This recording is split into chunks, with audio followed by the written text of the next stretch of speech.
Сайн байцгаана уу? Та бүхний өндөр мэндийг хүргэе. Энэ удаагийн хичээлээр бүгдээрээ дижитал шилжилтийн талаар сургална. Агуулга дараах байдалтай байна.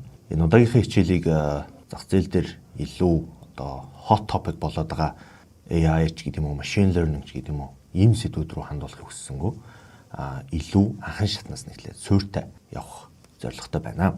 Дижитал шилжилт гэж юу вэ? Тэгэхээр дижитал шилжилт гэдэг нь ямар нэгэн технологиг зөвхөн IT systems, програм хангамж гэхгүйгээр бүхэл төрлийн технологиг бизнесд нэвтрүүлж бүхэл процесстой өөрчлөлт хийх явцыг хэлж байгаа. Тэгэхээр энэ таны үйл ажиллагааг сайжруулж хэрэглэгчдэд илүү үнцэнтэй үйлчилгээ үзүүлэх боломжийг олгодог юм аа. Жижиг дунд бизнесүүдэд дижитал шилжилт нэгдүгээрт үр ашгийг нэмэгдүүлнэ, хоёрдугаар зардлыг бууруулна, гуравдугаар хэрэглэгчийн туршлага буюу customer experience-ийг сайжруулна, бизнесийн өрсөлдөх чадварыг нэмэгдүүлнэ. Тэгэхээр бусдаас илүү хурдан үйл ажиллагаагаа явуулах, хурдан борлуулалт хийх, хурдан хүргэлт хийх, хурдан бүртгэл тооцоогоо хөтлөх гэх мэтчлэн зүйлүүд нь та бүхний бизнест маш үнцэн нэмэгдэг, маш үнцэнтэй байдаг гэдгийг та бүхэн хэлүүлдэггүй мэдэх баха. Тэгэхээр бид нар дижитал шилжилтийг эхний 3 үе шат болон хуваасан байна. Тэгэхээр хамгийн эхний үе шат нь юу гэхээр суурь програмуудтай танилцах гэж. Тэгэхээр дижитал шилжилт хийхин тулд та бүхэн дараах байдлаар нэгдүгээр албан ёсны цахим харилцаа. Тэгэхээр цахим харилцааг бид нар заавал Facebook Messenger гэдэг юм уу, Viber гэдэг юм уу, ийм технологиудаар хийхээс гадна цахим шуудан буюу имэйлийг ашигладаг. Тэгэхээр имэйл нь илүү албан байдлаар компани хоорондын харилцааг зохицуулдаг ийм платформ байна. Тэгэхээр одоо жишээлбэл Viber-аас WhatsApp руу, Messenger-ээс Instagram руу, Instagram-аас эсвэл Telegram руу ч гэдэг юм уу мессеж явуулах боломжгүй. Гэхдээ бид нар Gmail-ээс Outlook руу, Outlook-ээс Yahoo руу, Yahoo-гаас Hotmail руу ч гэдэг юм ингээд мэйл явуулах бүрэн боломжтой буюу юм universal платформ байдаг. Тэгэхээр захим шуудан гэдэг бол захидал харилцааны албан ёсны хэрэглүүр учраас компанидаа заавал албан ёсны имэйлтэй байх хэрэгтэй. Тэгэхээр энэ бол албан ёсны захим харилцааг эхлүүлэх хамгийн эхний шат болж байна гэсэн.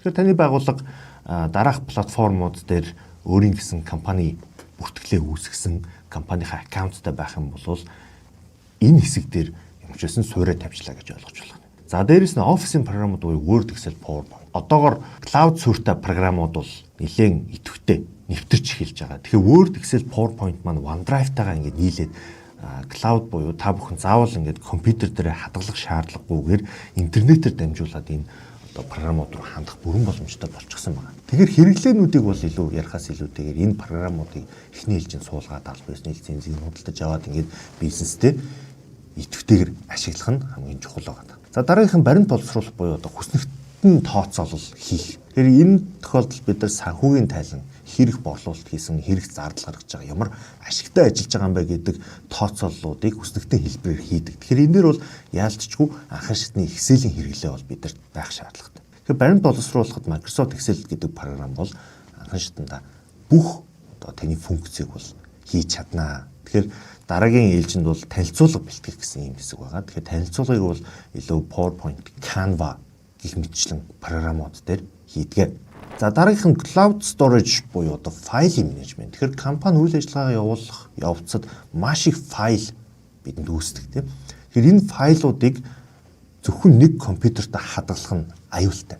Тухайн компьютер хаадан шатах ч гэдэм үү, тог цахилгааны хэлбэлцлээс болоод унтарлаа, эргэж асахгүй боллоо гэж бодоход таны энэ олон жилийн туршид цуглуулсан бүх файлууд устдах эрсдэлтэй. Тэгэхээр Google Drive болон OneDrive буюу одоо интернетэд байрсан cloud платформуудыг ашиглах нь зөв зөвхөстэй хэрэг болно.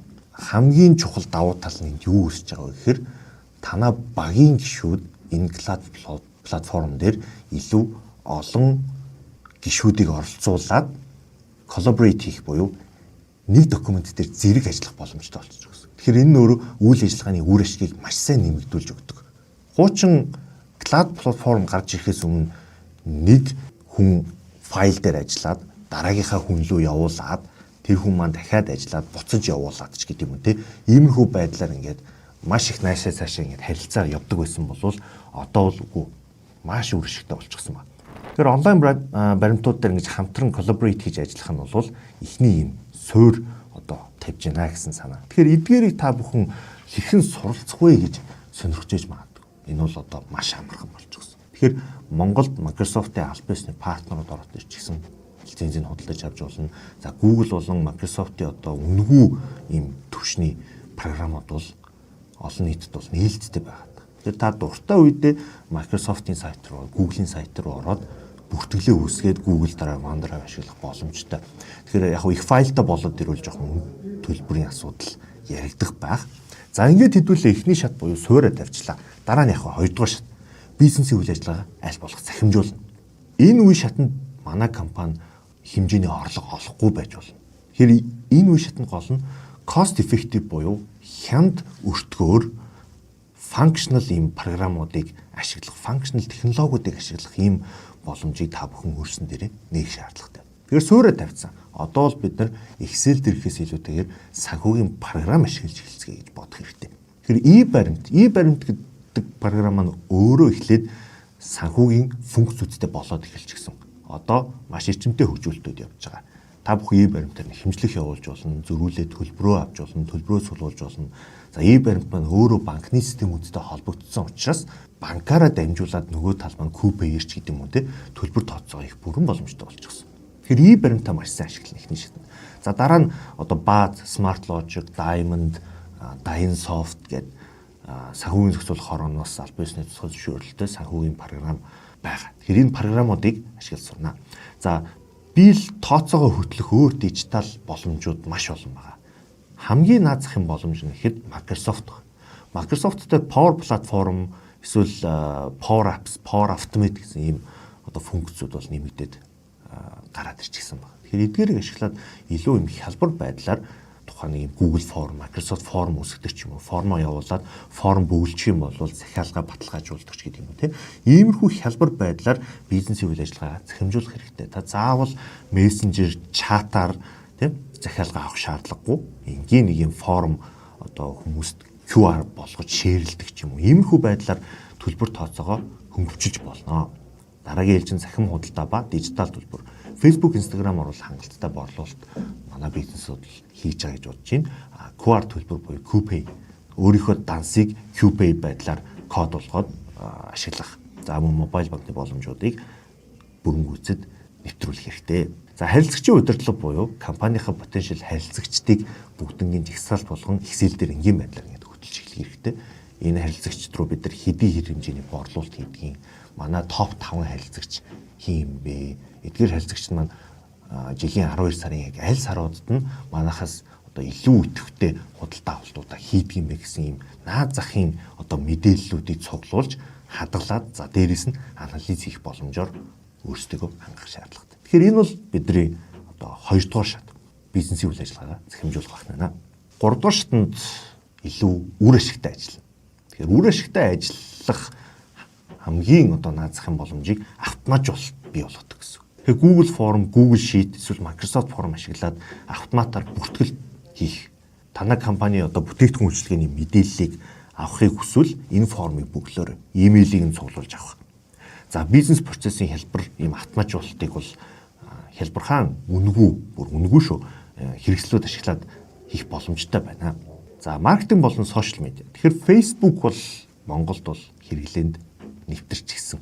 Дээрээс нь TikTok болон Instagram гэсэн платформуд байгаа. Сүүлийн үеийн залуучууд маш идэвхтэй ашиглаж байгаа. Энэ платформуд дээр мөн адил буст хийх, advertisement явуулах ийм боломжууд байдаг. Тэгэхээр борлуулалтаа нэмэгдүүлэхийн тулд маркетинг, сошиал медиаг идэвхтэй ашиглах хэрэгтэй. Canva бол өөрөө PowerPoint-тэй төстэй постэр болон зурган контент хийхэд маш хялбар ийм платформ байна. Тэгэхээр заавал постэр хийхин тулд Adobe Photoshop гэсэн мэргэжлийн програм сурах шаардлагагүйгээр зүгээр маш энгийн интерфейстэй дээрээс нь үнэгүй тийм програм ашиглаад энгийн дизайн бүтээгээд постэр өөрөө хийгээд за хэвлэлтэнд өгөөд аль нэг газар наах, зарлалын самбар дээр тавих гэх мэтчлэн ийм ажлуудыг маш өртөг зардлын хяналттэйгээр хийх боломжтой болчихсон байна одоо үед. Тийм. За буст хийх гэдгийг бол ярьсан тийм. За мэдээллийн аюулгүй байдал ба хамгаалалт. Тэгэхээр энэ нь бол яг дараагийн хичээлдэр яригдах хэдий ч гэсэн энд бол тодорхой хэсэг нь орж ирж байгаа. Нууц үг хамгаалах гэж байгаа. Тэгэхээр альж платформ, альж одоо төлөвлөд ашиглалаа гэсэн та ямар нэг байдлаар бүртгэл үүсгэж байгаа. Энэ бүртгэлийнхээ нууц үгийг хамгаалж хадгалж үлдэх нь та компанийнхаа ноу хавыг хамгаалах, оюуны өмчөө хадгалах зэрэг ийм үр дүнтэй байна. Хоёр шаталтай баталгаажуулалт гэдэг одоо сошиал платформуд дээр өөрсдийнхөө компани пэйжийг ч гэдэг юм уу те удирдах байгаа админ модератор хэрэглэгчдэр энэ хоёр шаталтай two factor authentication гэдэг одоо англиар хэлдэг. Тэгэхээр энэ одоо баталгаажуулалтыг идэвхжүүлэх хэрэгтэй шүү. Тэгэхээр янз бүрийн одоо залхаа, шуналтай сэтэл агуулсан этгээдүүд таны бүртгэл рүү нэвтэрч хурамч мэдээлэл явуулах, одоо хурамч аккаунтаар буст хийх гэдэг юм уу. Иймэрхүү эрсдлүүд бол гарахаас урьдчилан сэргийлэх юм энгийн аргуудыг авах шаардлагатай. За тэгэхээр эдгээр 3 алхмаа хэрэгжүүлчлээ. Тэгвэл дараа нь яах вэ? Ирээдүйн боломжууд юу байх вэ? Тэгэхээр дижитал боломжуудаа үе шаттайгаар дараагийн шатанд гарна гэсэн. За энэ үед бол та бүхний борлуулалт тодорхой хэмжээнд тодорхой түвшинд хүрсэн зардал гаргах боломжтой үедээ ирсэн бол дата анализ буюу одоо нөө цуглуулсан мэдээллүүдээр өөрөө шигтэй юм шинжилгээ хийх хэрэгтэй. Үүнийг бид нар бизнес интеллиженс гэж хэлээд байгаа юм. Маш олон програмууд одоо бий болчихсон байна. Илүү боловсронгуй ERP, CRM системүүд рүү шилжих. Тэгэхээр нөгөө Excel дээр тооцоо хийдэг байсан бол хялбархан санхүүгийн програм дээр бүртгэлээ хөтэлдэг боллоо. Санхүүгийн програм дээр бүртгэлээ хөтлөөд дараагийн түвшинд нь одоо бараа материалын удирдлагын системтэй, үндсөрийн удирдлагын системтэй, цалин тооцоо, гүйцэтгэлийн үнэлгээ хийдэг ч гэдэм үү, хүний нөөцийн модултай цаг тооцоо бүртгэдэг иймэрхүү цогц системүүд рүү дараагийн түвшинд шилжнэ. Цахим сургалт. Тэгэхээр дараагийн ээлжинд бид нар өөрсдийгөө хөгжүүлэх зайлшгүй шаардлагатай болно. Энгийн платформуудыг бол бид нар биедан судлаад ойлгоод мэдчих бүрэн боломжтой. Одоо заавал одоо гадаад хэл дээр гэхгүйгээр AI, ChatGPT, Gemini ашиглаад монгол хэл дээрээ одоо тухайн одоо 1 2 3 дугаар шатн дээр гарсан юм энгийн үнгүй төлөвүүдийг суралцах боломжтой. Энийг яаж хийдэг вэ? Яаж Microsoft Form үүсгэх вэ гэдэг юм уу те? Иймэрхүү энгийн асуултуудыг бол AI маань маш үр дүнтэй та бүхэнд монгол хэл дээр хэлдээр маань хариулаад өгөх боломжтой болчихсон. Дараагийн ээлжинд бид нар Coursera, YouTube, LinkedIn Learning, Udemy гэсэн ийм сургалтын сайтууд руу арай жоохон ихсэн төвшөнд өөрсдөө суралцах боломжоор хангана гэсэн. За дараагийн ээлжинд байгууллагада дижитал соёл гэдэг зүйлийг бүрдүүлнэ. Энэ хэсэг дээр ирээд бид нар дижитал шилжилтийг бүрэн утгаар нь хийх боломжтой болно гэсэн. Тэгэхээр судалгаа байдаг. Нийт дижитал прожектуудын 80% нь фейлддэг гэдэг. Тэгэхээр бид нар яаж нөгөө 20% нь хүрэх вэ гэдэг бол өөрөлдвөл дижитал соёл бүрдүүлэх гэсэн ийм алхам дээр ирээд зогсдгоо гэсэн. Тэгэхээр дижитал соёлыг байгууллагад бүрдүүлнэ. Байгууллагынхаа албан тушаалтан хүний нөөцийг дижитал соёл сургана. Тэр ийм алхмууд байна. За жишээлбэл дүгнээд хэлэхэд бид нар жижиг дунд байгууллагын дижитал шилжилт бол заавал юм өндөр өртөгтэй юм технологиуд бол шаардлагагүй. 10-20 саяар систем хөгжүүлэгч гэдэг юм мөнгө зарах шаардлагагүйгээр хялбархан байдлаар үнэгүй төлөвлөлт ашиглаад бизнесээ захимжуулах бүрэн боломжтой болчихсон. За алхамаар суралцсан гэсэн. Тэгэхээр заавал одоо юу гэдгийг шууд ERP систем нэвтрүүлэхгүйгээр Excel дээр бүртгэлээ хөтөлж байгаа баг багаар санхүүгийн програмынхаа одоо адармаатай юм комплекс байдлыг нэмэгдүүлээд явхад бол бид нар бүрэн боломжтой. Тэгэхээр хүнлэхийн хоёроор хөлөөж ингэж манай монголчууд ярьдаг шүү дээ. За 3 дугаарт үндсэн суур програмуудаас эхлээд ажилчдаа шат шатаар нь бас датлагжуулаад явах нь байна. Тэгэхээр суур програмуудаа ашигладаг болсон байхад бол тухайн ажилчид маань тодорхой хэмжээнд ийм дижитал ур чадвар бол суугаад ирнэ. Дижитал ур чадвар нь сайжраад эхлэх юм бол цаашлаа дижитал соёлыг нэвтрүүлэх, мөрдөх гээд цаашлаад үйл ажиллагаагаа автоматжуулах бүрэн болцоо та бүхэнд нэгдэх юм аа. Тэгэхээр дижитал шилжилтийг хийхэд нь та бүхэнд амжилт хүсье. Анхаарлаа хандуулсанд баярлалаа.